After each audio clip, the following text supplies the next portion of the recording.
Alrighty, so today we're going to talk about slopes as rates of change. And we're going to talk about that in the context of sort of a close to real world example. But let's do a quick review. We're talking about points or ordered pairs. We're talking about two pieces of information, x and y, that are organized on a grid. Now, sometimes those two pieces of information are related, and sometimes they aren't related, and that's going to be the subject of the lesson. We're going to talk about lines as organizations of an infinite number of points. And the line is actually just a relationship of those points all put together. It describes the relationship between those two pieces of information, x and y. The slope is our delta y over delta x, our change in y over change in x, and we actually usually sometimes calculate that being rise over run. We're going to talk about these three concepts with an example here with two different people. So I'm going to give them some quick names. I'm going to give this guy a name N for Nerdy and D for Dunsey. So Nerdy and Dunsey are both telling us some information about themselves. So Nerdy is telling us that he studied for 5 hours and he got 100%. So great for him. Let's plot his information on the grid so we can see 100% here for his mark and 5% here for, or 5 hours, sorry, for here for his studying. And if we plot his point right here, we get, oops, sorry for the zooming. We plot his point here, and let's write down the coordinates actually of that as well. It's 5, 100, 5, 100. And if we're going to go over to Dunsey, I'll change colors for a second so it's pretty clear. He's blue. Dunsey says that he studied for 1 hour and got 50%. So too bad for him. Studied only 1 hour and got 50%. So, both Nerdy and Dunsey's ordered pairs. Let me write down the coordinates of Dunsey's point 1, 50, 1, 50.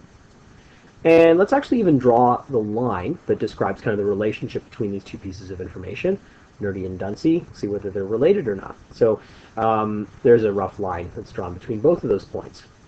So I'm sure you're asking yourself, what has slope got to do with this, right? Again, these are two pieces of information. It's a line. Yeah, clearly it has steepness. Clearly it has slope. But what's the importance of it? Well, let's calculate the slope and then maybe see what that might mean, okay?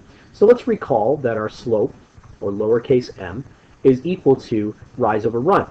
Well, I don't know about you, but I don't really want to count all of these squares as the rise and all of these squares as the run, especially because there's a scale involved, both x and y, and there's a lot of squares to count. I'm going to be a little bit lazy. Well, not lazy, but smart. I know that rise over run is slope, but I also know that y2 minus y1 over x2 minus, minus x1 is slope. So I'm going to take those pieces of information from the original graph, or from the ordered pairs that I wrote. I'm going to write out Nerdy's information. So that was his y value, and that was his x value. And I'm going to subtract Dunsey's x value and Dunsey's y value. I'm going to do some calculation there. So 100 minus 50 is 50, and 5 minus 1 is 4. Now, 50 divided by 4 works out to be 12.5. Now, I know with slopes, in the past we've been looking at slopes saying that let's keep them as fractions, but for today, let's convert that to a decimal so we can make some sense out of that number. Well, the best way to make some sense out of that number is actually to add some units. So let's think about our y values. What was our unit of measurement? In our y values, our unit of measurement was percent. So for percent, up top, we're talking about 100 minus 50. We're talking about 50%. And in the end, we're going to talk about the denominator as well, of hours. So I'll put a little h there because I'm going to run out of space, but for HRS.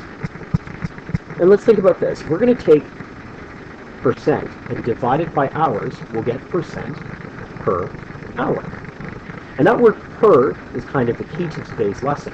Per is usually a huge hint that we're talking about a rate. Well, what's a rate? A rate just basically means how fast or how slow something is going up or down. So in this case, what does the rate mean? Well, the rate here is explaining to us how much percent per hour we can get. So if you study for 1 more hour, generally speaking, you probably get 12.5% more of a mark. Now I know what you're thinking. That's not everybody. Maybe I'm different. Maybe somebody else is different. And that's true. So we're going to talk about that a little bit later in this unit when we talk about lines of best fit. Because, for example, you might study for 3 hours and still manage to get, 80 or 90%. That might be you there. And, your friend, of course, though not very good at math, might wind up studying for like 5 hours and still not manage to get 100%, still manage to, maybe get about 60%. So as we study this, that line tends to move when we're talking about what a line of best fit might be. Okay? So yes, there is a rate to the line, and yes, there is a better line of best fit if we add more and more points. The more points that we add, the better our line of best fit will be, and the more accurate our rate would be. In essence, though, our rate is going to describe what the best way to get more percent would be, or the generalization of what we would get more percent for. So we'll talk about a few more examples in class tomorrow. I hope that explains some of the basics of graphing, and have a good night. Good night.